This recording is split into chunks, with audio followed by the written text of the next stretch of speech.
Hi children. ఇక్కడ desk పైన ఎన్ని పెట్టెలు ఉన్నాయి పిల్లలు? మరి ఎన్ని పుల్లల్ని పక్కకు జరపాలి అంటే 3 పుల్లల్ని పక్కకు జరిపి అందులోనే 3 పుల్లల్ని పక్కకు జరిపి 4 పెట్టెలుగా మార్చాలి పిల్లలు. ఇక్కడేమో 4 బంతులు ఉన్నాయి పిల్లలు, కానీ పెట్టెలేమో 3 ఉన్నాయి. పెట్టెలు ఎన్ని ఉన్నాయి? 3 ఉన్నాయి. 4 పెట్టెలుగా మార్చి 4 బంతుల్ని 4 పెట్టెల్లో సెట్ చేసి చూపించాలి. సరేనా పిల్లలు? మీకు చిన్న క్లూ ఇస్తా పిల్లలు. కుడివైపు పుల్లలను పక్కకు జరపండి 3 పుల్లలు, ఎడం వైపు పుల్లలన్నా పక్కకు జరపండి. మరి చిన్నారి ట్రై చేస్తావా? వచ్చేసేయమ్మా.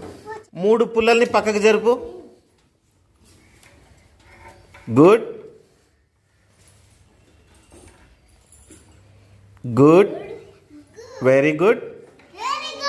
ఓకే, క్లాప్స్ కొట్టండి పిల్లలు. 4 బంతులు సెట్ చేయమ్మా. గట్టిగా క్లాప్స్ కొట్టండి పిల్లలు.